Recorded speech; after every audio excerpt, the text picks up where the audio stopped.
Bien, buenas noches para todos. Junto con mi compañero vamos a dar los respectivos sistemas de transmisión en corriente continua, HVDC, las siglas en inglés. Aquí en esta filmina son los puntos que vamos a ir tocando, digamos, a lo largo de la exposición. ¿Se me escucha bien, no? Sí, perfecto.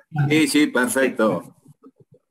Bien, vamos a empezar con lo que son las definiciones, o la definición en sí de un sistema de transmisión en corriente continua.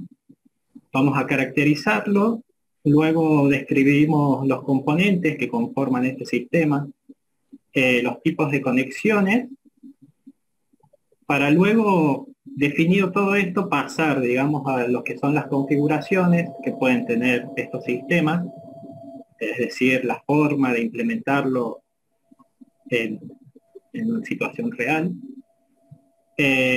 dónde utilizamos estos sistemas, y finalmente culminamos comparando en sí lo que es un sistema de transmisión de corriente continua con lo que es en alterna.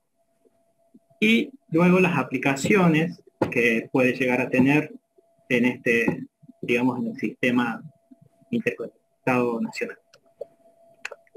Empezamos con el primer punto, que es la introducción. Prácticamente es dar una reseña, digamos, de que, como sabemos, lo que es transporte de energía, en sus inicios empezó en corriente continua, ¿no? A medida que fue creciendo la demanda, surgió el problema de que la disipación por calor era bastante elevada, por lo cual se pasó a lo que es la transmisión en corriente alterna, tratando de suplir esta desventaja, digamos, del sistema de corriente continua. Ahora volvemos a lo que es transmisión en corriente continua, obviamente para solucionar ciertos problemas que se nos presentan en lo que es la transmisión en corriente alterna. Para saber, digamos, dónde aplicar estos sistemas y qué problemas solucionan, es necesario primero definir qué es un sistema en corriente continua. La definición textual es que un sistema de transmisión en corriente continua permite la interconexión de dos sistemas en corriente alterna mediante una línea de corriente continua. Es decir, de la estructura eléctrica general de lo que es, que parte desde un generador hasta los centros de consumo y todos los elementos que conforman para poder llevar esa energía, es como que cambiamos la forma de transmisión de esa potencia activa por medio de una línea de corriente continua. Para poder llevar a cabo esto, es necesario como un nexo que me permita, digamos, realizar esa conexión de los sistemas de corriente alterna con, podemos llamar también un sistema de corriente continua, que sería la línea, el cual es, digamos, como el alma de todo esto, que son los inversores, tanto de corriente alterna a corriente continua y viceversa. Bien, definido esto, pasamos ya a explicar por qué surge esto, lo que decíamos al principio, qué problema viene a solucionar, qué es lo que vimos justamente en la clase de ayer, y que es la potencia, los límites de potencia de transmisión en corriente alterna. Aquí un esquema simplificado, digamos, de lo que es la transmisión en corriente alterna, donde tenemos un extremo generador, un extremo receptor, la conexión, que sería la línea, y decimos que la potencia de transmisión viene dada por el producto de las tensiones, y es inversamente proporcional a la inductancia, a la reactancia inductiva de la línea, que es directamente proporcional a la inductancia y, como sabemos, proporcional a la longitud. A mayor longitud, mayor inductancia en la línea. Llega un momento en el que esa inductancia de la línea, digamos, ya no, en un principio es compensada por la capacitancia de la propia línea, luego debo, si se sigue incrementando esta inductancia, debo compensar con bancos capacitivos, y llega un momento en que ya no se hace viable, digamos, esta compensación.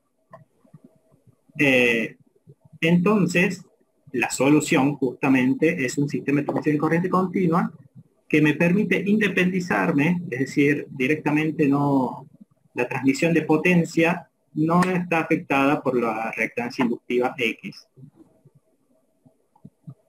Este es un punto, digamos, que permite solucionar, y el otro es el acoplamiento de dos sistemas asincrónicos.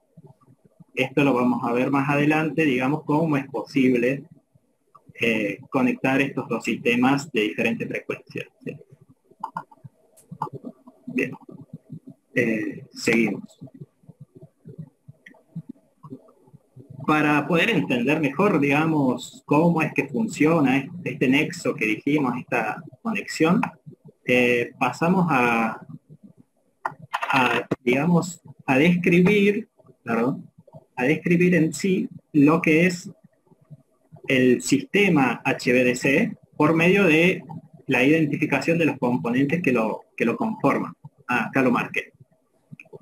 Es decir, vamos a ampliar la estructura del recuadro en rojo y vemos las diferentes partes, digamos, que es lo que sigue aquí. Si vamos dividiendo en bloques, digamos, desde lo que es las barras de corriente alterna hasta corriente continua, para poder pasar de corriente alterna a corriente continua, necesito diferentes elementos. Empezando de izquierda a derecha por los interruptores, corriente alterna, luego baterías de condensadores y filtros, los transformadores de potencia, los conversores de corriente alterna a corriente continua, sistemas de control y protección, el reactor de rizado, un reactor, interruptores de corriente continua, filtros de corriente continua, sistemas de telecomunicaciones y los electrodos a tierra. Esta sería la estructura general del sistema de transmisión de corriente continua. Ahora vamos a ir describiendo, digamos, cada uno de ellos y la diferencia que existe, digamos, en la selección de estos componentes, a diferencia de lo que sucede en un sistema de corriente alterna. Tanto en un sistema de corriente alterna como de continua, un interruptor permite interrumpir corrientes de fallas que pueden ser productos de la propia línea en corriente alterna, producida por los transformadores o por los filtros de corriente alterna. La condición, digamos, que deben cumplir adicional al estar vinculados a un sistema de corriente continua es que antes de actuar ante una falla deben asegurarse de que el conversor esté en estado de bypass, digamos. Es como que esté sin funcionar, digamos, sin estar en funcionamiento. También, bueno, los interruptores de corriente alterna diseñados para que en caso de un deslastre de cargas, sabemos que automáticamente se produce una elevación de la tensión, ya que la línea se empieza a comportar como si estuviera en vacío, no, estando en vacío. Y los capacitores, que son los filtros de corriente alterna, pueden producir sobretensión. Entonces también deben cumplir esa condición de diseño, de selección. Luego pasamos a lo que son las baterías de condensadores y los filtros de corriente alterna. Aquí, digamos, las funciones que cumplen, que son compensar el factor de potencia de la parte de corriente alterna, filtrar los armónicos provenientes del conversor, evitando que se filtren en la red estos armónicos, digamos, que son prácticamente como el rectificador que me permite pasar de corriente alterna a corriente continua. Está constantemente produciendo oscilaciones justamente entre disparo de uno y otro, va generando armónicos que se pueden inyectar en la red de corriente alterna. Eso con la batería de condensadores, digamos, ¿sí? Para poder eliminar los armónicos que son múltiplos del armónico fundamental. Luego existen otros armónicos que no son los característicos, justamente, que ese filtrado se realiza por medio de filtros sintonizados, digamos. Bien. El tercer elemento, que son los transformadores de potencia, permite también de una forma aislar lo que es la parte de corriente continua con lo que es la parte de corriente alterna, evitando también así que se filtre esta tensión continua en el lado de alterna, digamos, porque el transformador, digamos, son dos circuitos eléctricos que están vinculados magnéticamente, ¿no? Es decir, por eso me funciona como permite aislar, digamos, estos dos circuitos eléctricos. Bien.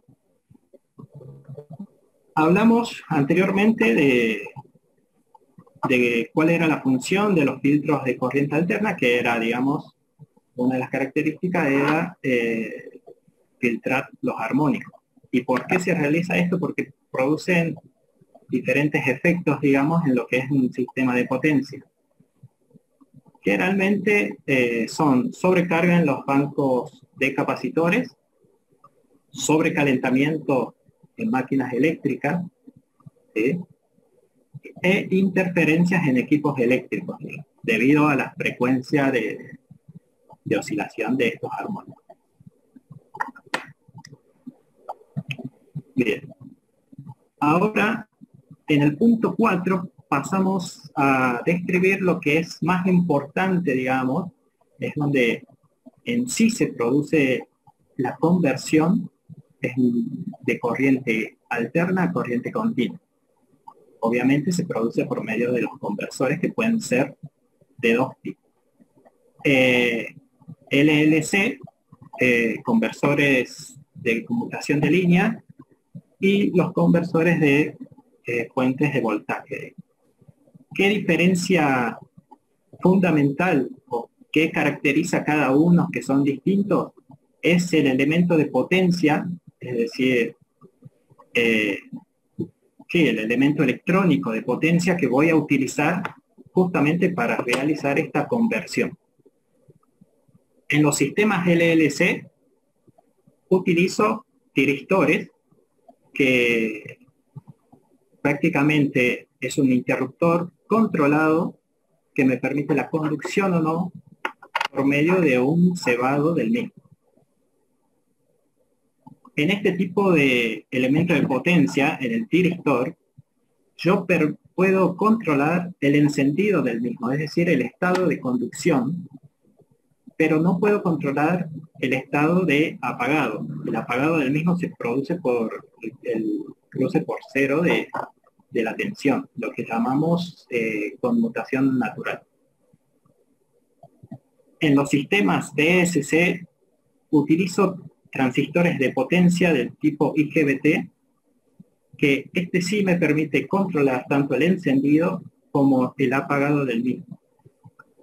Estas dos características permiten que en el primer caso pueda controlar el flujo de potencia activa, pero no puedo controlar el flujo de potencia reactiva. Ya más adelante vamos a explicar dónde está ese flujo de potencia que estoy nombrando, ¿no? En cambio, en el segundo, bueno, C11 es 1.2, por medio de los IGBT puedo controlar ambas potencias, potencia activa y reactiva. Ahora pasamos a describir ambos conversores. Empezamos con los conversores LLC.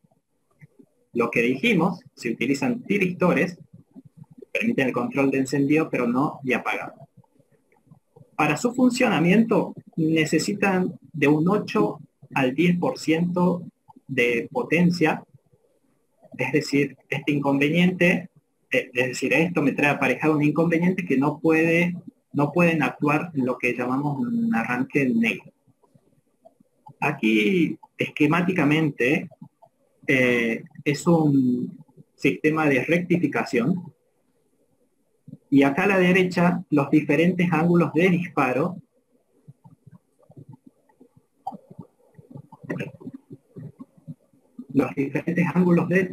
de estos tiristores, y vemos que para cada ángulo, estos son ángulos característicos en sí, pero para cada ángulo que yo produzca el disparo de estos elementos de potencia, se produce un desfasaje entre la tensión que ven los tiristores y la corriente, porque obviamente hay un retraso en el inicio de conducción de corriente, que justamente depende del cebado de los mismos, salvo en un caso en el que el ángulo de disparo sea cero. Acá vemos que la tensión y la corriente están en fase.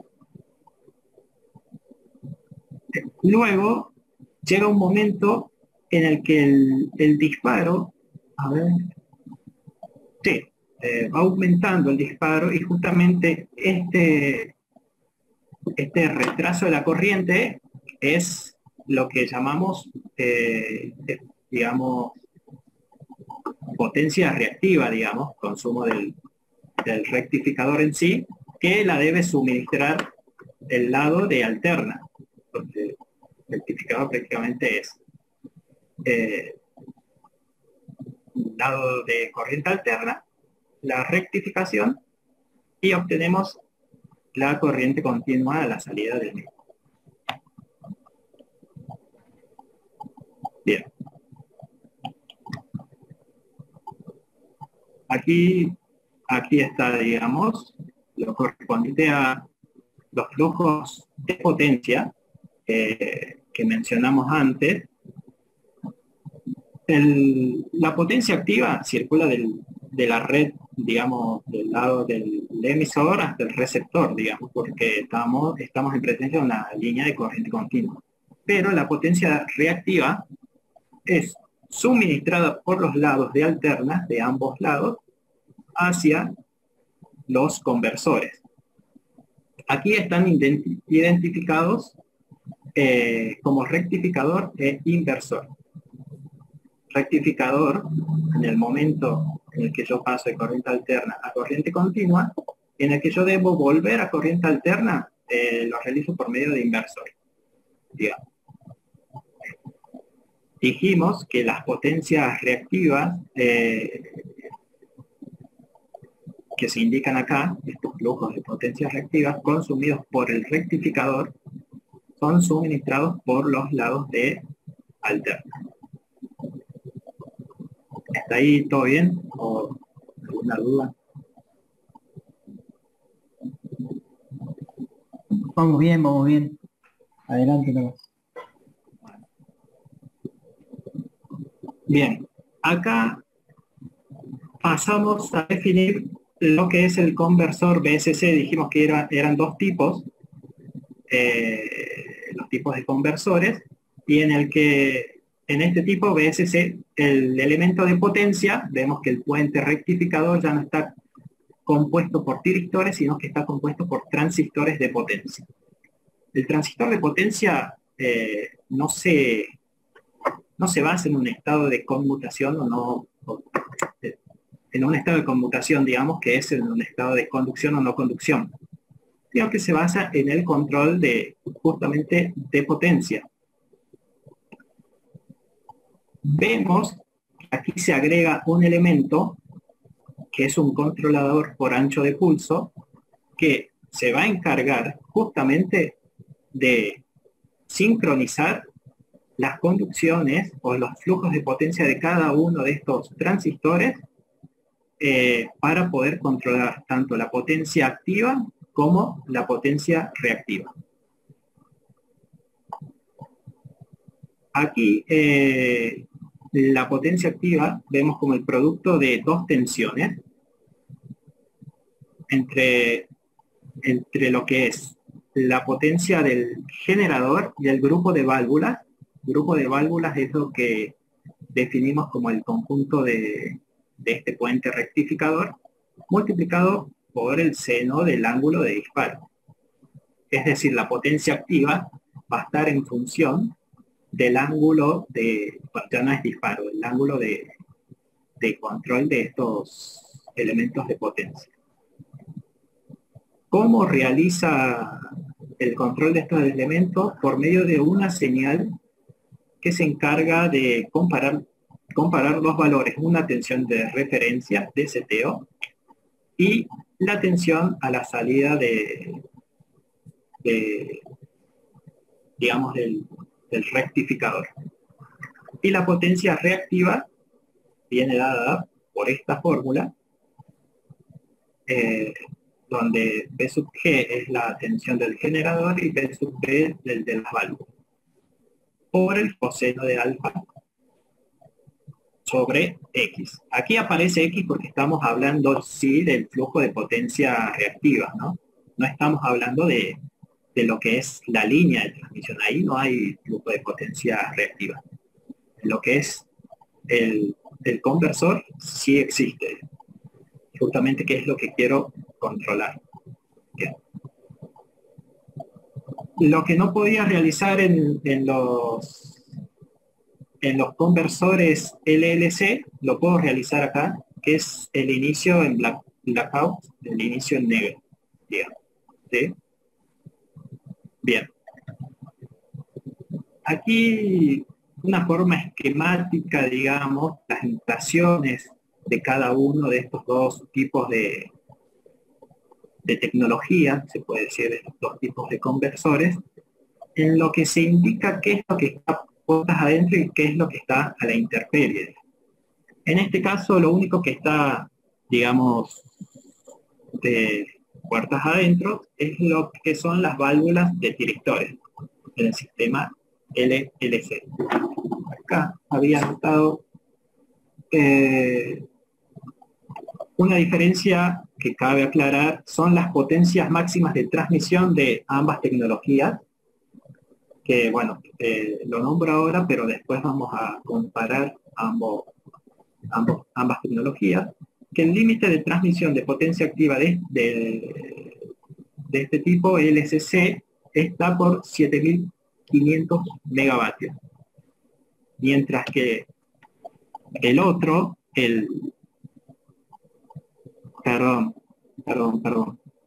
este sistema LCC está dado por 7500 megavatios y BSC por 1600 vatios.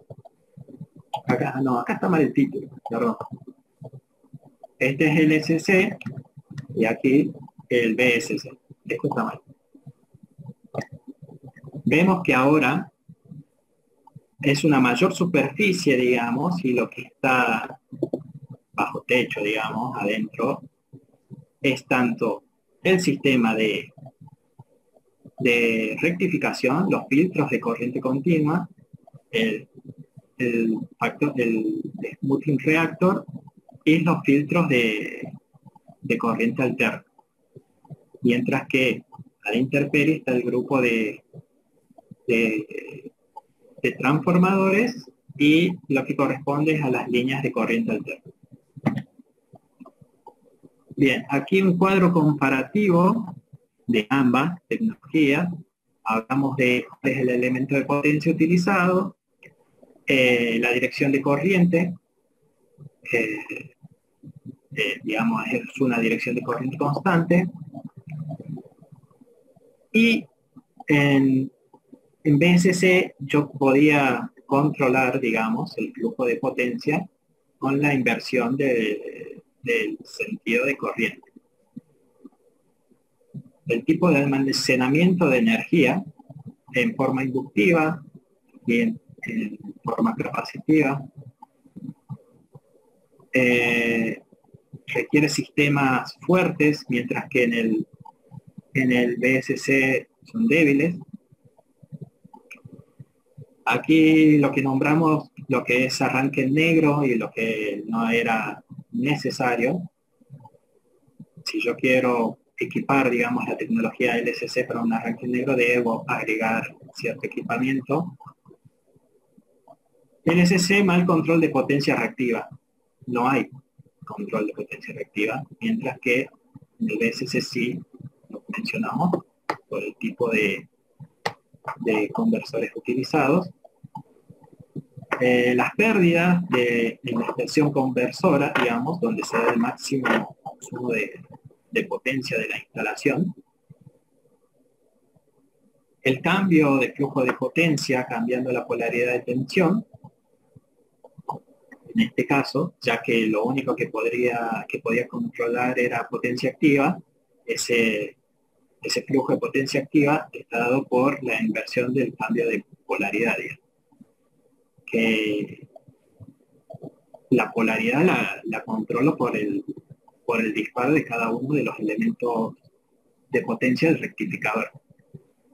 Y en este caso, el cambio de flujo de potencia es por medio de la inversión del sentido de la corriente.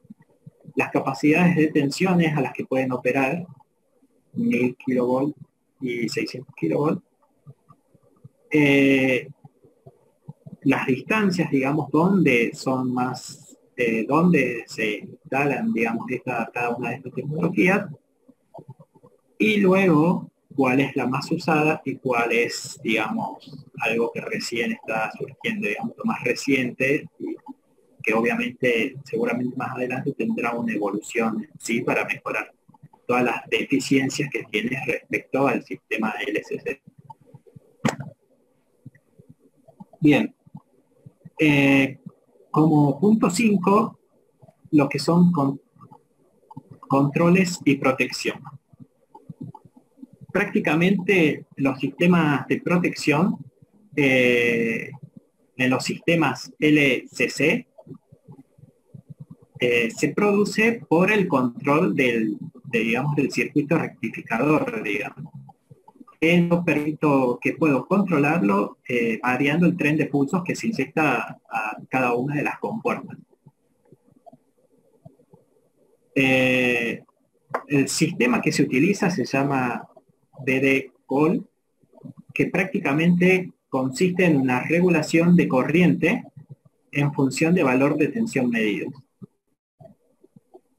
Se hace un continuo testeo de la tensión en corriente continua hasta cierto punto en el que llega a 0,6 por unidad de su valor normal, digamos, de su valor nominal. En ese momento en el que llega a ese valor, se produce una baja en la corriente que llega al valor de 0,3 por unidad. Al momento que se estabiliza esta tensión en corriente continua, la corriente empieza a crecer de forma progresiva. Entonces, para los sistemas LSC, la protección del mismo se da por la regulación del tren de pulso. Para el sistema BDC se realiza un control vectorial, tanto si el sistema funciona como rectificador e inversor, que es lo que permite, digamos, el control de potencia activa y reactiva, que era lo que vimos por esa modulación de ancho de pulso que me permite controlar el puente rectificador, ¿sí? Esa es la protección que tiene, digamos, el sistema BDC. El control de la tensión por medio de la regulación por ancho de pulso. Eh, bien, el sexto elemento son los que llamamos smoothing reactor o reactor de rizado, que es una inductancia colocada en serie con en el lado ya de corriente continua, que las principales funciones son protección contra la variación brusca de corrientes, que está representado aquí, eh, la deriva de la corriente con respecto al tiempo, el filtro, porque a la salida de los rectificadores yo no obtengo una corriente continua perfecta, digamos, sino que tiene un rizado. Justamente el smoothing reactor viene a disminuir ese rizado actuando como filtro de corriente continua. Anular las interferencias telefónicas que puede haber, digamos, por los sistemas de comunicación que puede tener la estación transformadora, y evitar lo que es la resonancia del sistema, digamos, en sí, del lado de corriente continua. Bien, ya una vez obtenida a la salida del rectificador lo que es corriente continua, tenemos los interruptores de corriente continua que me van a permitir operar, digamos, lo obtenido, digamos, esta corriente. A diferencia de lo que pasa en los interruptores de corriente alterna que conocemos, sabemos que en los interruptores de corriente alterna, la extinción del arco que se produce por la apertura del mismo sucedía en una de sus, digamos, un factor, digamos, utilizado era el paso por cero de la corriente. Aquí tenemos corriente continua. Digamos, no hay limitadores o no limitadores. ¿Perdón? Si no me equivoco, eran cuando eran limitadores o no limitadores. Los no limitadores eran cuando pasaban por cero. Claro. Ah, estás hablando de los interruptores de corriente alterna. Sí. Claro. Bien. Bien, entonces yo no puedo realizar una apertura así nomás de lo que es corriente continua, sino que necesito producir artificialmente ese paso por corriente por cero. ¿Cómo se produce o cómo realizo eléctricamente eso? Conectando en paralelo una rama LC al circuito de apertura, que es el interruptor de corriente continua. ¿Cómo funciona esto? En el momento que se realiza en un inicio, en operación normal, digamos, circuito cerrado aquí, el interruptor de corriente continua, esta rama en paralelo tiene un capacitor con una carga inicial, digamos. Al momento que se produce la apertura en corriente continua, se cierra este circuito permitiendo la circulación, la descarga. Esto es instantáneo, digamos. Este cierre del circuito debe ser rapidísimo.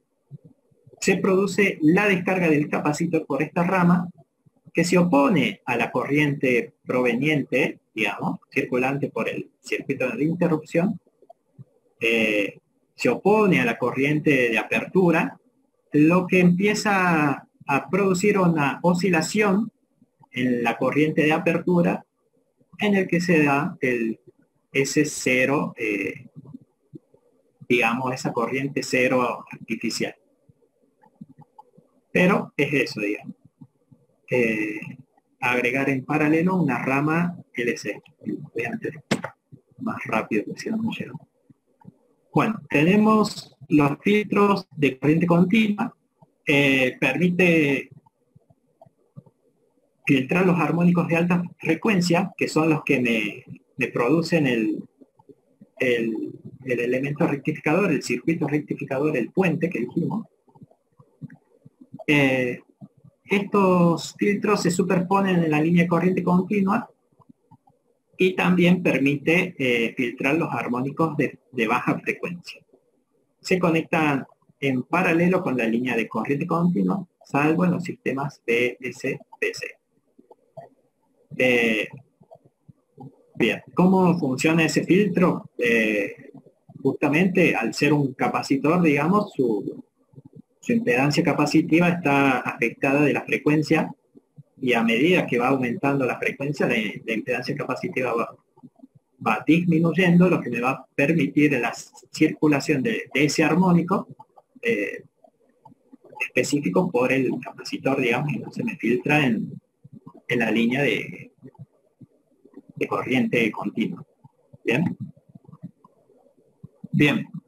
Los electrodos de puesta a tierra son muy importantes, digamos, porque como así en un sistema de corriente alterna teníamos, puede haber un sistema que las corrientes circulantes sean desbalanceadas, producía una circulación por el neutro que estaba puesto a tierra. Bueno, aquí sucede lo mismo, no tenemos esa terna de tres corrientes, pero tenemos dos polos, positivo y negativo, que no están perfectamente balanceados, es decir, hay una diferencia de corriente. Bien, definido ya todas las partes que conforman los sistemas HVDC, pasamos a cómo yo voy a implementarlos dentro de la estructura eléctrica, es decir, cuáles van a ser las conexiones que puedo implementar. Los tipos de conexiones, como dijimos, me va a permitir los enlaces, digamos, entre, bueno, ya lo nombramos, y lo podemos definir en monopolar, bipolar y homopolar. Dentro de los bipolares, dos polos, ese retorno, si tengo un polo positivo y un polo negativo, ese retorno puede ser por tierra, por medio de un conductor metálico o directamente sin un retorno.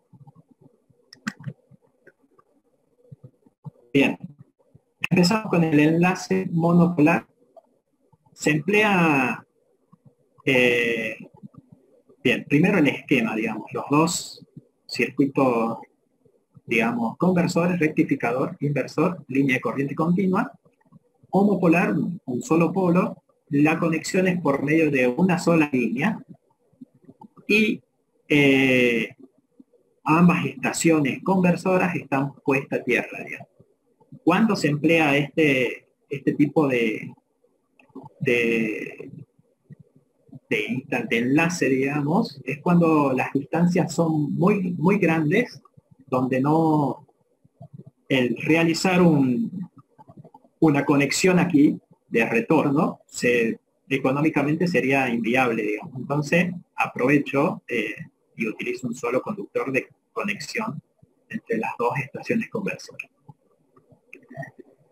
Se emplea una polaridad negativa en el conductor y menor posibilidad de que se produzca efecto corona, digamos, que después, más adelante, mi compañero explica, digamos, todo ese fenómeno en las líneas corriente continua. La potencia de transmisión ronda 2.500 megawatts, es bastante económico justamente por lo que dijimos que usamos un solo conductor de vinculación eléctrica. Enlace bipolar.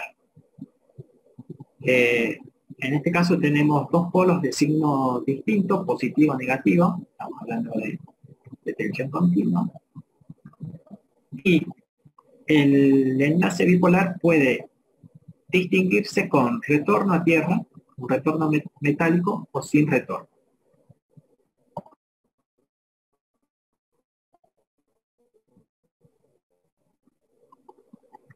Puede utilizarse como monopolar cuando uno de los polos queda fuera de servicio. Es decir, si vemos el anterior, el enlace bipolar, en vez de no tener vinculación eléctrica acá, la tendría. Pero si yo me quedo sin este tramo de línea, el enlace puede funcionar como un monopolar, digamos. Bien. Enlace bipolar con retorno a tierra. Se dispone de dos conductores, ¿sí? Lo que vimos, digamos, positivo negativo, pero en digamos, se pone a tierra la vinculación de las dos estaciones que me permiten la rectificación y la conversión a corriente alterna nuevamente. En condiciones normales, ambos polos transfieren el mismo valor de potencia, equilibrado. Es el más empleado en cuanto a configuración bipolar, digamos. ¿Por qué? Porque me permite una gran flexibilidad de operación del mismo, digamos.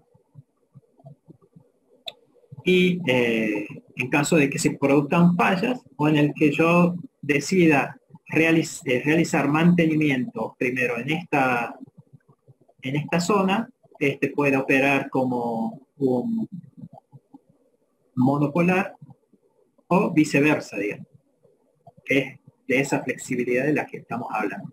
Cómo puede mutar de lo que estamos presentando acá a las versiones anteriores. Bien. Enlace bipolar con retorno a tierra. Lo que dijimos también, esa gran versatilidad de que funcione como un enlace monopolar, en el caso de salida de uno de los conductores, o con un retorno metálico, digamos, a ver, pasando de este a este, lo que estoy realizando aquí es sacar de servicio a estas dos estaciones rectificadoras e inversora, digamos. Bien. Bueno. Y aquí ya el retorno es por medio de un retorno metálico. El retorno se produce por medio de un conductor en vez de dos electrodos, que era lo que veíamos acá que estaba puesto a tierra en las configuraciones anteriores. Y debido a que tengo este conductor de retorno, la aplicación de este tipo de conexión se da en distancias relativamente cortas. Y aquí, sin retorno, digamos, quito ese conductor de retorno y me produce el enlace bipolar sin retorno. Enlace homopolar. Aquí vemos una similitud con las configuraciones anteriores, o sea, dos conductores, pero ambas tienen la misma polaridad, que es usualmente negativa, digamos. No hay lo que vimos en configuraciones anteriores, una transmisión una circulación de corriente y un retorno por la misma. No, la circulación es por ambas y el retorno se da por esta tierra de ambos centros, digamos, de estas estaciones conversoras. El uso es poco habitual, implica menores costos en cuanto a lo que es aislamiento, debido a que tenemos un retorno por una gran corriente, que es esta, 2 veces la corriente de cada una de las líneas de los polos, lo que incrementa, digamos, el factor económico. Bien, lo que es configuraciones, ya lo da el compañero, le doy paso. Dejo de compartir, ¿verdad? Sí, ingeniero, ¿me puede poner para compartir? Sí, no hay problema, deje de compartir ahí. Ahí cambia.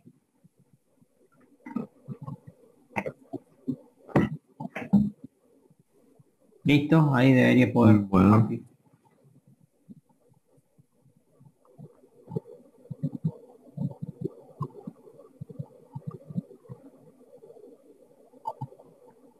Bueno, siguiendo con lo que mi compañero venía hablando, yo voy a hablar de las configuraciones de los sistemas de transmisión, digamos. Bueno, como configuraciones tenemos 3 configuraciones que son las más utilizadas, digamos. Son las punto por punto, back to back y multiterminal, ¿sí? Ahora vamos a describir brevemente cada una de ellas. Bueno, la configuración punto por punto se caracteriza porque generalmente se lo utiliza para agregar la potencia en una sola dirección, digamos. Como vemos en la gráfica, generalmente es de un generador hacia un centro de consumo, digamos. Por esa misma razón es también que es muy utilizado para conexiones submarinas, como por ejemplo puede ser una plataforma petrolífera en la que hay que alimentar por contención, digamos, por red. A su misma vez también sirve para agarrar para parques eólicos offshore que están generando energía, poder transportarla hacia el continente, digamos. Y a la vez también es para alimentar sistemas insulares, digamos, serían islas que se encuentran más adentro del océano, digamos. Bueno, como dijimos, esta es una configuración muy utilizada, es la que más se utiliza, es muy rentable económicamente y viable técnicamente, ¿no? Luego tenemos la configuración back-to-back, que es una configuración que se utiliza más que otra cosa para conectar dos sistemas que son asíncronos entre ellos. Como ejemplo tenemos la interconexión acá en Argentina-Brasil, donde tenemos diferentes frecuencias. Estos están conectados por una central back-to-back de 2500 megawatts de potencia. Bueno, podemos describir de que la principal característica de esto es de que tanto el inversor como el conversor se encuentran en un mismo edificio, digamos. No, o sea, no existe una línea que me conecte los dos de continua, digamos. Todo es dentro de un solo bloque, digamos. Bueno, luego tenemos la configuración multiterminal, digamos, que esta se lo utiliza cuando yo deseo conectar varios puntos de una red de corriente continua en un solo sistema, digamos. Hay diferentes formas de conectarlos, pueden ser paralelo, serie o mixta.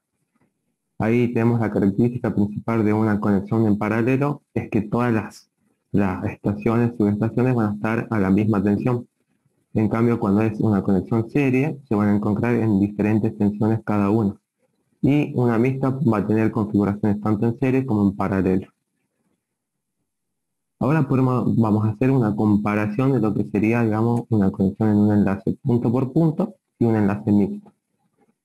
Como se puede ver ahí en el dibujo, tengo 4 puntos, digamos, en los que yo voy a agarrar y quiero distribuir potencia, dibujados, digamos, y conectados de diferentes maneras, ¿no?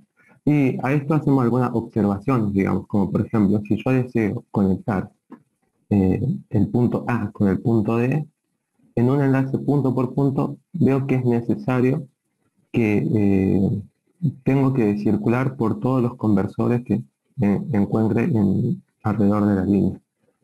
Y esto acarrea muchas más pérdidas, tanto en los conversores, en las líneas y en todos los elementos que componen el sistema. En cambio, si yo realizo un enlace mixto, lo puedo hacer directamente desde el punto A al punto D. Esto es una ventaja, digamos, tanto en simplicidad de la conexión de este punto, como como en la distribución, ¿no? A su misma vez, como podemos ver, la corriente que se va a distribuir en la malla va a ser menor en el enlace mixto que en el otro, ya que en el otro va a ser una misma corriente. Y yo, por ejemplo, si quiero alimentar los nodos D, C y B, en A tiene que circular una corriente equivalente a la que demanden cada uno de ellos. En cambio, en este punto, se van a ir distribuyendo, digamos, en la red. Bueno, ahora vamos a hablar un poco de lo que serían las pérdidas en los equipos de transmisión, ¿no? Bueno, principalmente las pérdidas que vamos a obtener son las pérdidas intrínsecas del funcionamiento de todas las instalaciones, digamos. O sea, de todos los equipos, digamos, que van a formar parte de la instalación que van a permitir que funcione. Bueno, como vemos, está el transformador, principalmente, que va a tener las pérdidas en transformador. Después voy a tener las válvulas, que serían tanto el conversor en este caso, o el inversor. Va a tener las pérdidas en los conductores de corriente continua, que como acá ya dice, es de pérdidas en el cobre y pérdidas por corona. Luego tenemos de nuevo las pérdidas en las válvulas y en la estación transformadora segunda.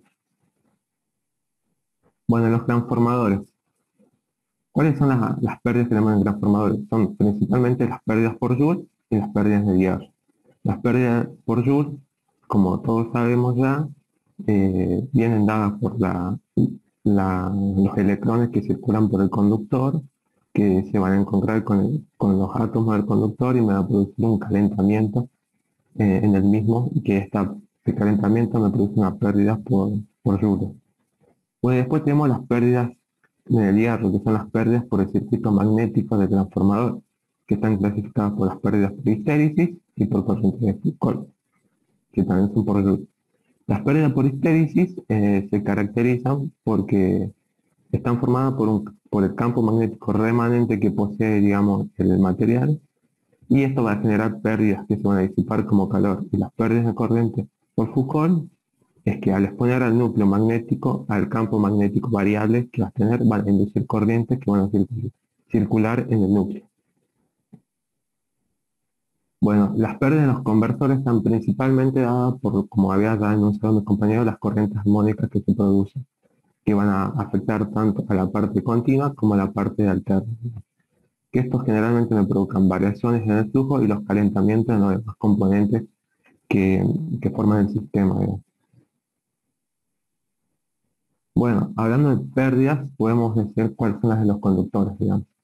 Y como ya dijimos, vamos a tener en los conductores pérdidas por efecto Joule y pérdidas por efecto corriente. Las pérdidas por efecto Joule en el conductor se caracterizan porque no va a existir el efecto Skin, digamos, porque al no tener frecuencia no se va a producir, digamos, el efecto pelicular. Por ende, van a depender exclusivamente de la resistencia que tenga el conductor, digamos. Y esta está en función de la temperatura a la que va a estar funcionando, la longitud que tenga el conductor y la sección del mismo.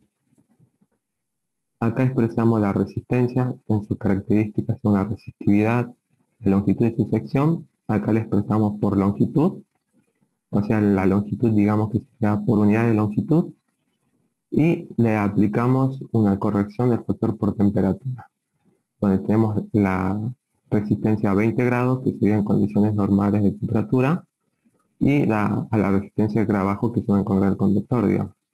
Una vez calculado esta resistencia, podemos llegar a calcular las pérdidas por Joule que va a tener el conductor en corriente continua. Bueno, las pérdidas por efecto corona, como sabemos, es un fenómeno que se presenta por el campo eléctrico que rodea el conductor. Presenta algunas importantes diferencias con lo que sería la forma de calcularlo para corriente alterna. Anteriormente se usaba una de las fórmulas utilizadas del método de Fick, que está sujeto a la utilización de la frecuencia. En esta manera agarra y lo calcula por medio del método de Ullmann, digamos. ¿Qué es lo que hace el método de Ullmann? Calcula principalmente el valor del campo eléctrico, digamos. Aplica esta fórmula que está en base a la tensión que va a tener la línea, al radio del conductor, a la distancia del conductor hacia la Tierra, a la cantidad de haces que tenga de conductores por haces, digamos, a la distancia que se encuentre entre los haces, digamos, y un factor que viene determinado por el tipo de conexión que tenga, digamos, ya sea homopolar, monopolar o bipolares. Una vez calculado lo que sería el campo eléctrico, es necesario conocer lo que sería el gradiente del campo eléctrico máximo, que se lo determina mediante esta fórmula, donde R es un factor que será afectado por la distancia entre los haces del conductor. Dependiendo para la cantidad de haces, toma un valor. Como podemos dar un valor de referencia del gradiente del campo eléctrico, en estos casos es aproximadamente 22 kV por centímetro.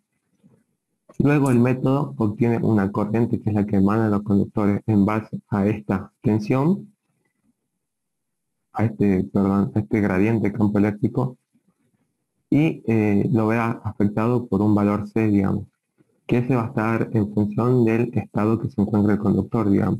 Si el conductor está dañado, este valor es menor y va a ser el valor corriente. Y por último, aplica esta corriente para calcular las pérdidas por corona. Bueno, ahora vamos a hablar un poco de ¿Cuáles son los cables utilizados en la transmisión de corriente continua, perdón? Más basándonos en los tipos de aislamientos que tienen estos cables, digamos.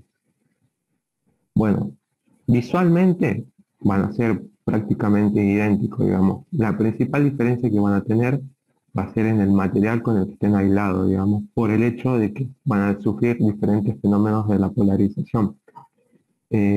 Como sabemos, en corriente alterna, el campo se va alternando, digamos, por acción de la corriente y la tensión, digamos. Entonces, los dipolos que posee el material aislante se van a ir cambiando de orientación constantemente conforme vaya pasando el tiempo, digamos. Ahora, en corriente continua, este campo no va a ser alterno. El campo este va a ser constante, digamos, por ende los dipolos se van a orientar en una sola dirección, digamos. A su misma vez, cuando yo tengo aislantes sólidos y los alimento por medio de una corriente continua, lo que me produce es un efecto llamado distribución de cargas espaciales, que lo que hace esto es acumularme cargas en los costados de los sólidos dieléctricos, digamos, que si estos valores de carga llegan a ser muy altos, me pueden producir una perforación de lo que sería el material aislante. Por ende, definimos que hay dos valores importantes que tienen que tener un aislamiento para corriente continua.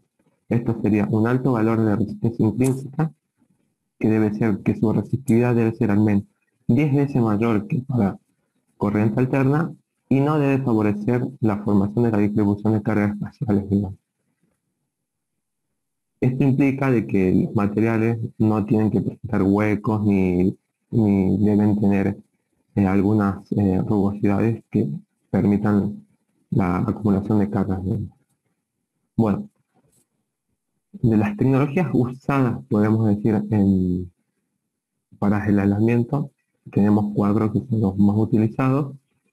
En un principio, digamos, se utilizan los fluidos de aceite aislante, impregnado de aceite, mixto papel polipropileno y el cable de XLP. Bueno, los cables con fluido de aceite aislante. Bueno, están principalmente compuestos por un papel impregnado por un fluido sintético que tiene una baja densidad, digamos. A su misma vez, este fluido se va a mantener a una presión constante en el interior del conductor. Y esto me va a limitar la profundidad que se ha aplicado, ya que como tiene que estar una presión constante, si yo lo tengo en un cable submarino, va a variar la presión si se lo utiliza a una profundidad muy grande.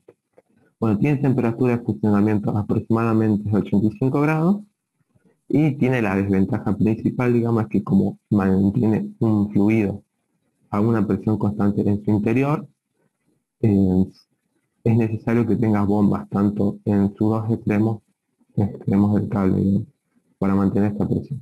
Como podemos ver acá en el gráfico, en el conductor y en el interior del conductor tengo juntito donde el aceite a una presión constante, ¿no? Luego acá están las demás capas y bueno, compone el cable. Bueno, entre las desventajas también podemos decir de que existe la posibilidad de que haya una fuga del aceite ese que se encuentra en el interior del cable con todos los problemas medioambientales que me implicaría eso, ¿no? Y una longitud se ve limitada aproximadamente a los 100 kilómetros.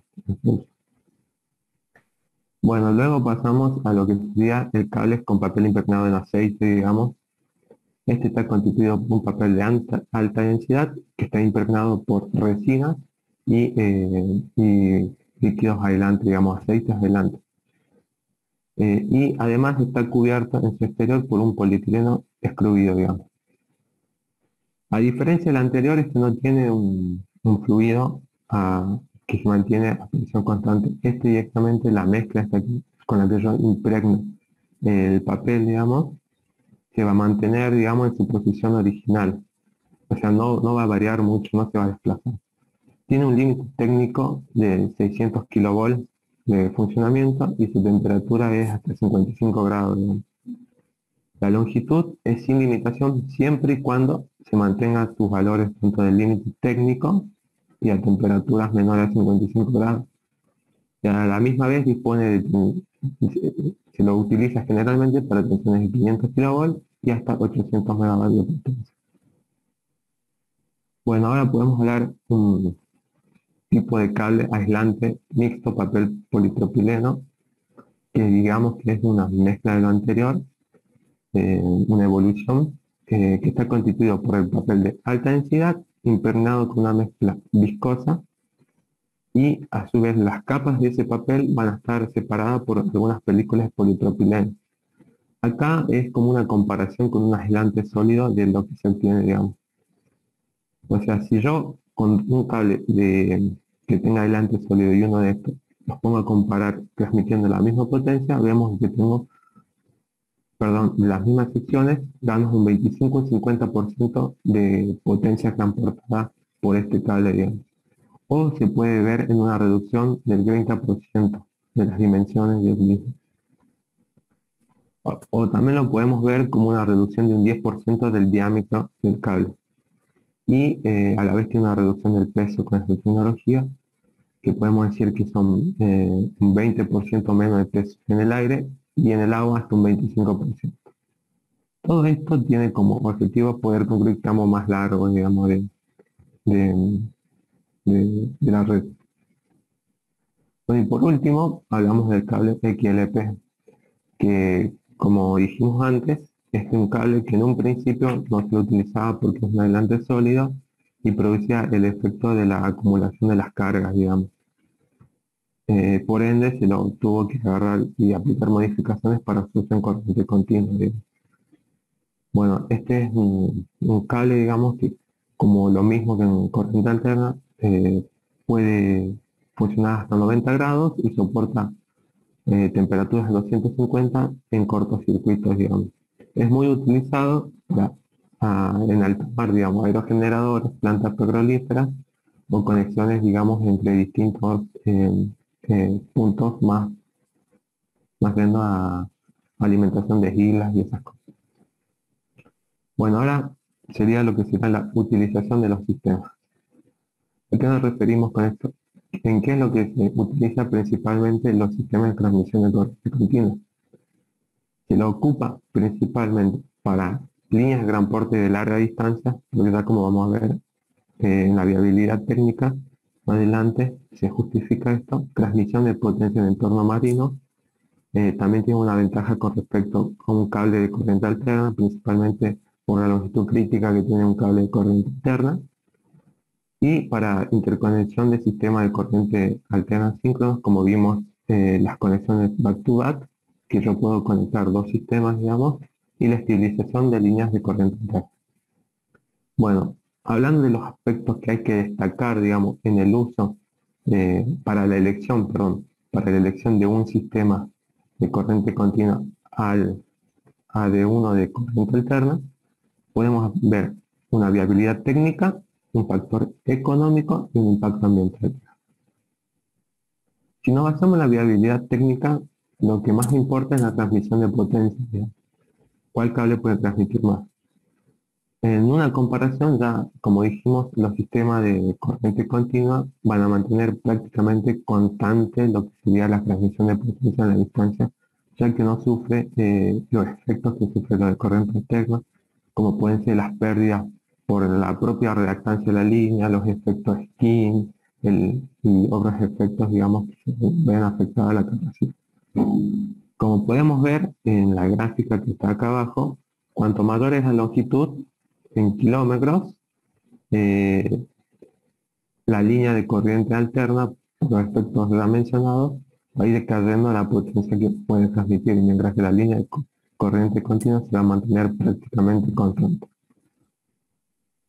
Con respecto al factor económico, bueno, para poder hacer una evaluación de esto es necesario agarrar y considerar tanto los costes directos de la instalación, que vendrían a ser todos los costos que son necesarios para la instalación de todos los equipos para transmitir potencia, como los costes indirectos, que serían todas las pérdidas producidas por la línea, digamos. En estos aspectos podemos destacar principalmente que para poder iniciar la transmisión en una línea de corriente continua, el costo de los equipos es 3 veces más que el costo de una línea de corriente interna. Como podemos ver acá, en la gráfica abajo, digamos que es una gráfica que muestra los costos para la instalación de una línea de corriente alterna. Se ve claramente que el mayor volumen de gasto que se produce son para las válvulas, digamos, para el equipos inversores y convertidores, digamos. Bueno, seguimos hablando de lo que sería el factor económico. Tenemos una gráfica donde este es independiente de lo que sería las pérdidas, o sea, estaríamos viendo los costos directos únicamente, y en esta los costos directos más los indirectos. Como se puede observar, los costos de las terminales de corriente continua de un inicio es mucho mayor, como dijimos, aproximadamente de 3 veces el valor. Y después vemos que las pendientes, digamos, de las curvas, tanto de corriente alterna como de corriente continua, van variando conforme la longitud. Esto es debido a todo lo que sería postes, aisladores y todo lo demás elementos que se necesita por kilómetro para construirlo. Bueno, además de cómo está acá, los permisos, los costos, materiales y demás elementos. Bueno, como se ve, la pendiente para una línea de corriente alterna es mucho mayor de lo que sería la pendiente para una línea de corriente continua. Entonces va a existir un punto, una distancia crítica, en el cual nos va a hacer más factible la utilización de una línea de corriente continua que una línea de corriente alterna.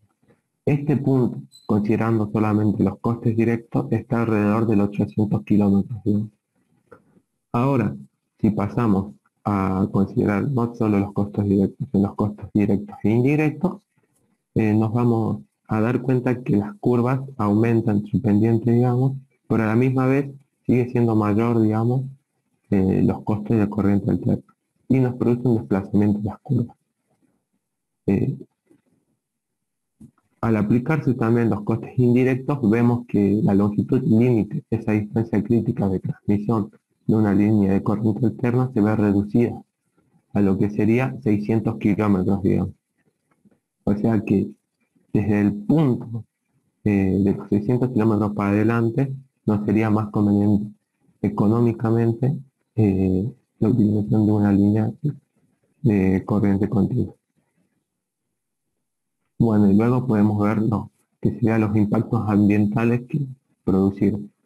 Principalmente podemos ver un impacto, digamos, en lo que sería la franja de servidumbre, que sería el espacio libre que tengo que dejar para las líneas de transmisión que voy a instalar, digamos. Como vimos, por todo lo anterior, al tener menos postes, menos aisladores y todo eso, también ocupan menos espacio, digamos, y esto nos produce un menor impacto visual y a la vez un menor deterioro al medio ambiente, digamos, en el que van a ser instalados, digamos. Después, una línea de corriente continua, viendo lo que son campos eléctricos, magnéticos, no producen, digamos, un efecto que impacte en el medio ambiente de forma que superen los producidos por la Tierra en forma natural, digamos. A su vez también podemos ver que el efecto corona que se va a producir por la línea va a ser menor, digamos, al producido por una línea de corriente continua.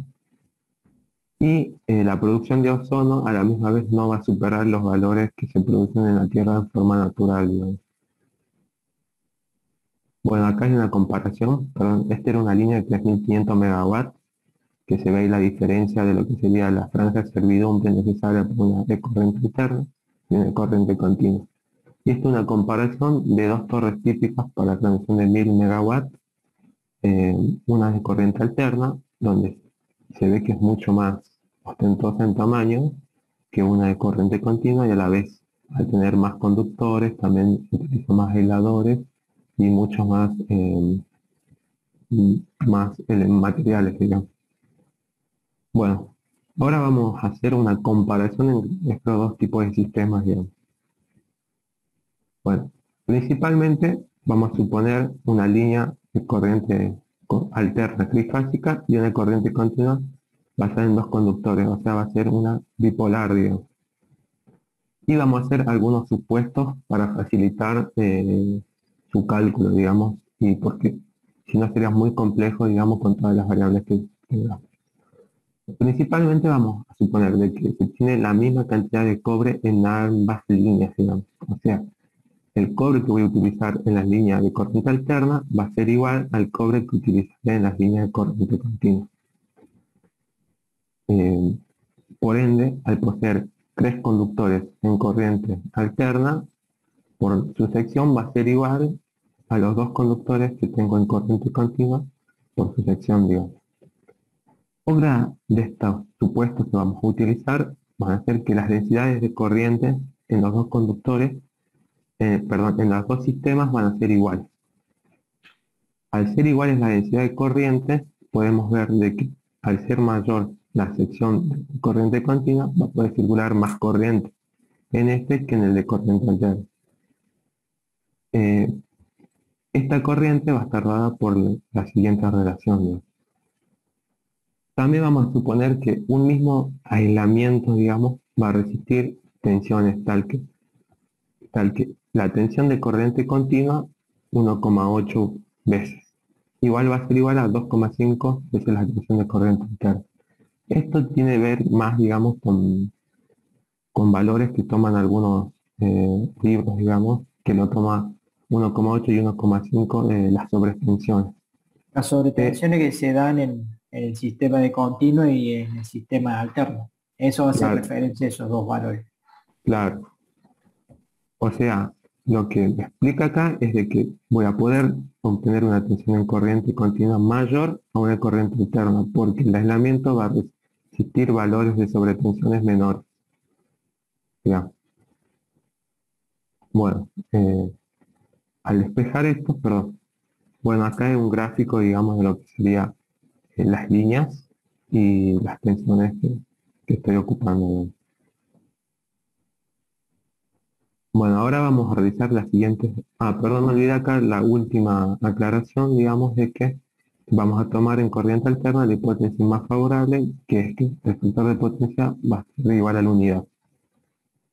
Bueno, como comparación podemos hacer principalmente, que ya lo nombramos, que no va a existir efecto pelicular en corriente alterna, lo que me podría aumentar la densidad de corriente que va a circular en el conductor. Pero a la misma vez, la sección esta, al ser mayor, va a estar menos refrigerada. Así que eso también es un impedimento, digamos, para poder obtener un valor, digamos, sin tanta simplificación. Entonces, a su misma vez podemos también observar que al tener menos fases una línea de corriente continua, tiene menos probabilidad de que falle. Bueno, haciendo un cálculo, calculamos cuál va a ser la potencia transmitida en corriente alterna, entonces la tensión de fase por la corriente que circula, por las tres fases, va a ser la potencia en corriente continua, va a ser los dos conductores que tengo por la tensión que tengo en corriente continua por la corriente en corriente continua, que se ve acá, digamos, tensión en continuo, y acá está la tensión de fase por la corriente que circula. Despejando estos valores, igualando los valores que determinamos por medio de los supuestos teóricos que planteamos, llegamos a la conclusión que la potencia transportada en corriente continua va a ser un 40% mayor de la potencia transportada en corriente alterna, de las líneas que estamos analizando. A su vez podemos ver lo que serían las pérdidas en valores relativos de lo que son estas líneas, digamos. Que si agarramos y yo determino las pérdidas en corriente continua con respecto a las pérdidas en corriente alterna, se puede ver que van a ser un 30% menores que esto. Conforme al efecto corona, como se trata de muy altas tensiones, no solo en el aspecto de pérdida, sino también en el de las perturbaciones radiofónicas, las podemos calcular y nos da que en corriente continua son 44% mayores para el mismo efecto. Bueno, ahora haremos una comparación de lo que serían líneas múltiples, digamos. antes eran líneas simples, era de una línea de dos conductores bipolares y una línea y una simple terna, digamos. Ahora vamos a hacer una doble terna, digamos, de conductores en alterna y tres líneas, digamos, bipolares en corriente continua. Ahora los teóricos que tomamos anteriormente van a ser los mismos, solo que ahora vamos a considerar que las secciones son iguales, no como antes que era la densidad de corriente. Ahora las secciones vamos a considerar iguales. Bueno, calculamos la potencia para corriente alterna, que es dos veces, porque son dos ternas, digamos, por la potencia anterior que habíamos visto, y la potencia en corriente continua, que van a ser tres veces, porque son tres líneas, ahora, por lo que anteriormente habíamos visto. Operando, digamos, y reemplazando por los mismos valores anteriormente usados, vemos que se sigue manteniendo la diferencia de que es un 40% mayor la potencia transmitida en corriente continua de lo que sería en corriente alterna. Conforme a lo que serían las pérdidas absolutas, van a ser 6 veces las pérdidas R por I en los conductores en ambos casos, pero las relativas se va a seguir manteniendo la misma relación. Bueno, y ahora acá podemos ver lo que sería, qué pasaría si nos falla alguna fase. Por empezar, en corriente alterna, si nos falla una fase, digamos, pierdo todo lo que sería la terna, o sea, mi potencia transmitida se reduciría al 50% de la potencia que transmitía originalmente. Ahora, en corriente continua, ¿qué pasa si pierdo uno de los dos conductores, digamos? Esto va a depender del método que utilicemos en forma de con retorno a tierra o sin retorno a tierra. En el caso que tenga retorno a tierra, la otra línea puede seguir operando normalmente, digamos, o sea, perdería un solo conductor, digamos.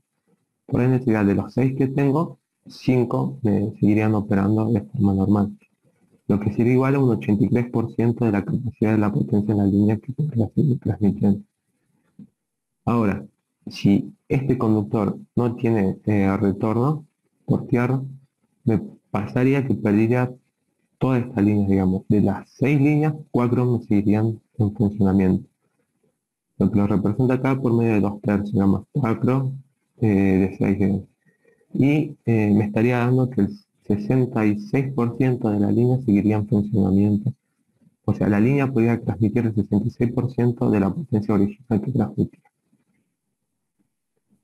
Bueno, ahora con respecto a las líneas para cables subterráneos submarinos, podemos decir de que como va a haber tensiones continuas, no va a haber cambio de polaridad en el dieléctrico, digamos. Esto me va a tener un beneficio en el que me va a reducir al punto que no existan las pérdidas por hidrólisis dieléctrica. A la misma vez el material dieléctrico no se va a ver agotado, digamos, por el cambio, digamos, de sentido del campo. No va a haber pérdidas por corrientes parásitas, tampoco va a haber efecto pelicular. Me va a aumentar la longitud crítica de los cables de forma inmensa, digamos, y a la vez también van a ser muy utilizadas en tramos mayores a 75 kg.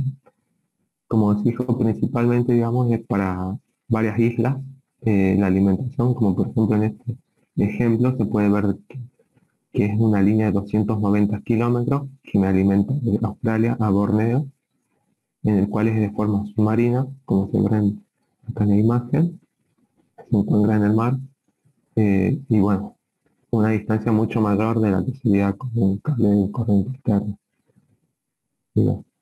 Y bueno, y también se lo ocupa de forma subterránea, como por ejemplo hay una conexión entre España y Francia, si no me equivoco, que lo hace atravesando los Pirineos, por medio de túneles, digamos, de concluir una red de corriente alterna que cruce de forma aérea, digamos, o de forma con cables subterráneos.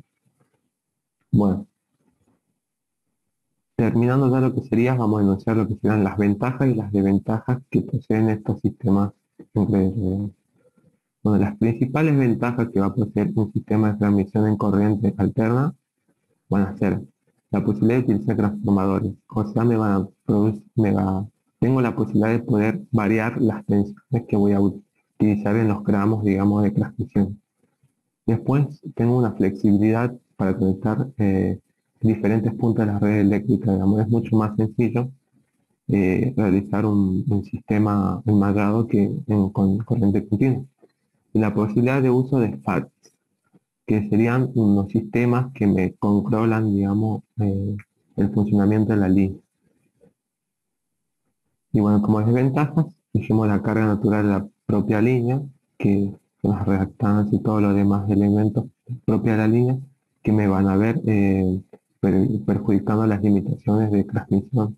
La limitación para las distancias de transmisión, el efecto Skin que se me produce en la línea, y las condiciones medioambientales, que produce campos eléctricos, magnéticos, el efecto ambiental de las torres más grandes, mayor paso de servidumbre, y también económicas, como puede ser, digamos, el material utilizado más caro y todas las demás cosas que influyen en eso. Bueno, ahora hablando de lo que serían las redes de corriente continua, vamos a anunciar lo que serían las ventajas de esto.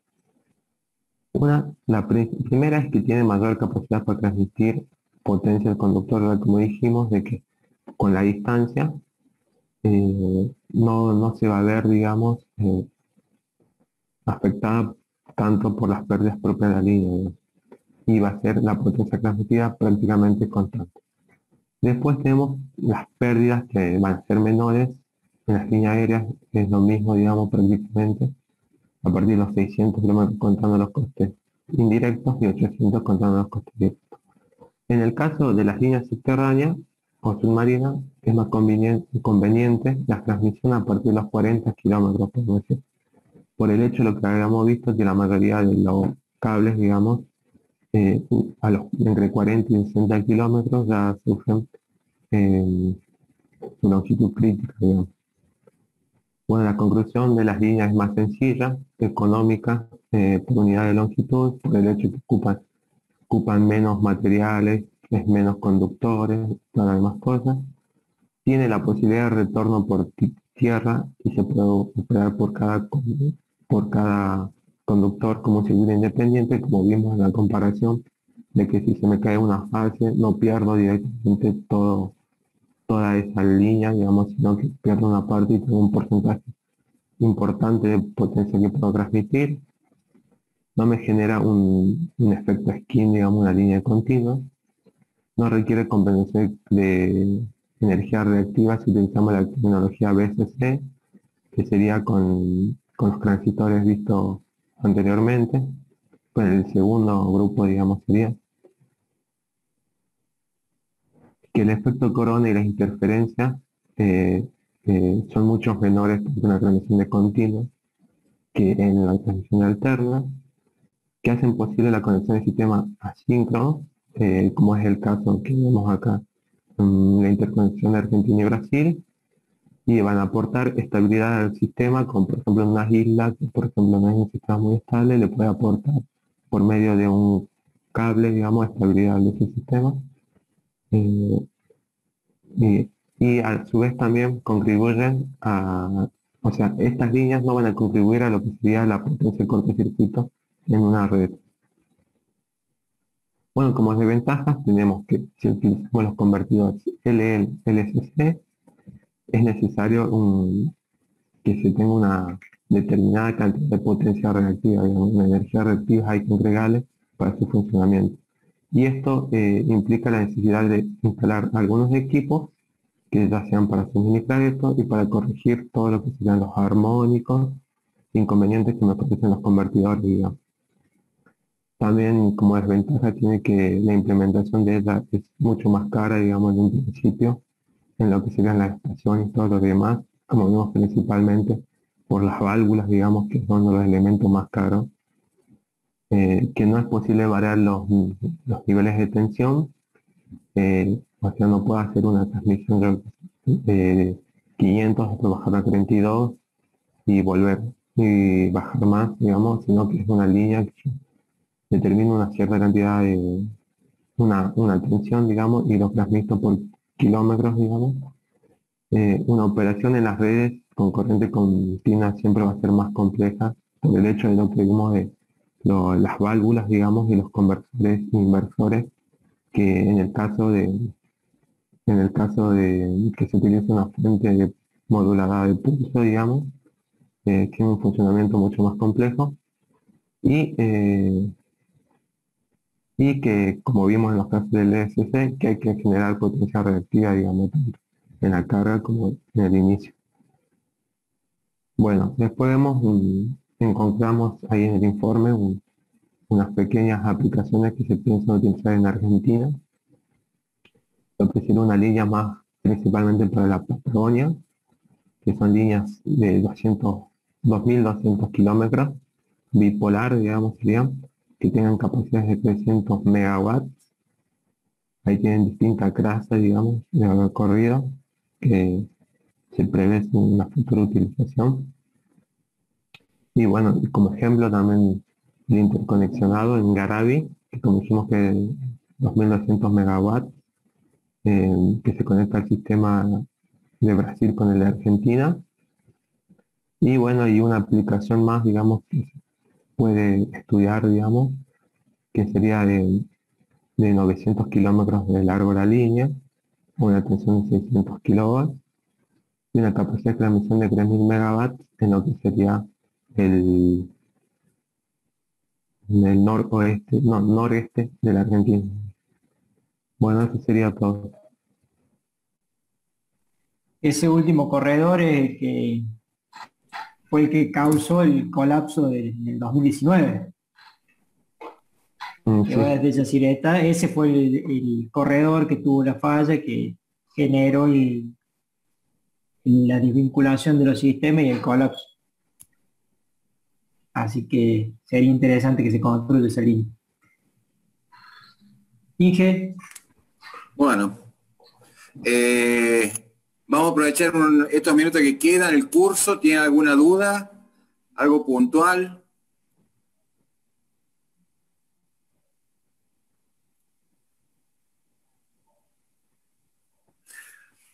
Como verán, es una exposición muy cargada de información para el poco tiempo que tenemos disponible para ello. No pretendemos decir que maneje todo el curso los conceptos profundos de la electrónica de potencia, ni decir las características de interconexiones, desde el punto de vista de decir las flexibilidades para poder realizar distintos sistemas de operación. Pero sí por lo menos conocer, ¿no es cierto?, los aspectos constructivos, comparativos ante ciertas hipótesis igualitarias y las ventajas y desventajas de un sistema contra el otro. O sea que cuando en el parcial les toca algunas preguntas de este tema, más de todo va a ser buscando ver si conocen en forma general los contenidos del tema. No así, por supuesto, a los que exponen el tema, porque ellos tienen que demostrar a través del parcial que tienen, aprendido los contenidos involucrados. Pero no al resto, ¿no es cierto? Por eso ya les voy aclarando que el parcial teórico, para los que han expuesto, van a tener, ¿no es cierto?, dentro del parcial, un parcial más profundo en lo que respecta al tema que han desarrollado, que han presentado, que han sido los de efecto corona, los de transmisión de continua y los de cables. ¿Cierto?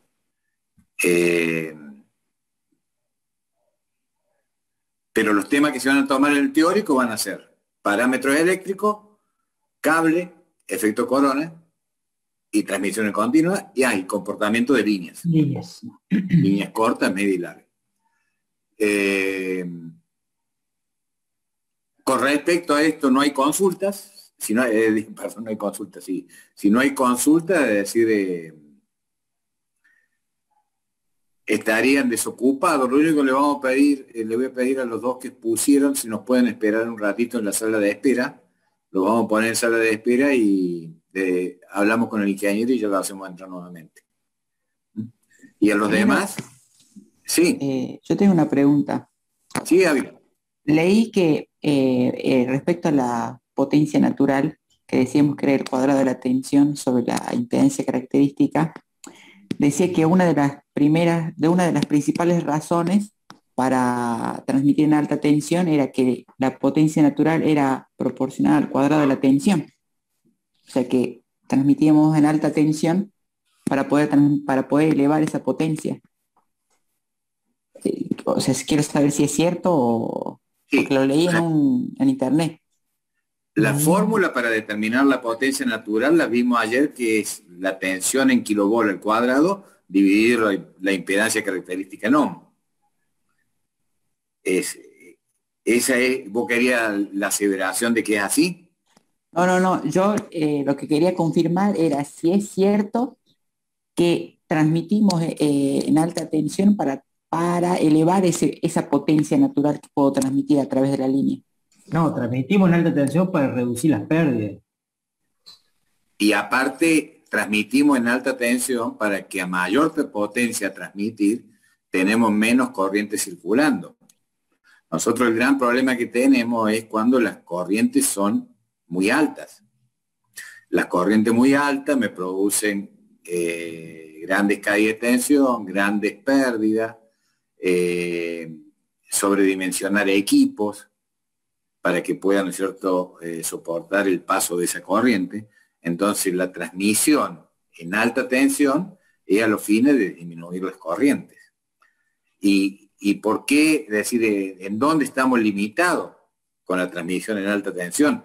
Y estamos limitados en la tecnología de los materiales aislantes.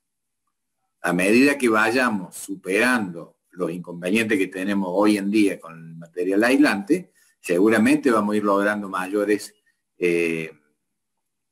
niveles de tensión para la transmisión de potencia. Siempre y cuando también no estemos perjudicando el medio ambiente. O sea, los campos magnéticos, los campos eléctricos se siguen haciendo cada vez más grandes y bueno, a lo mejor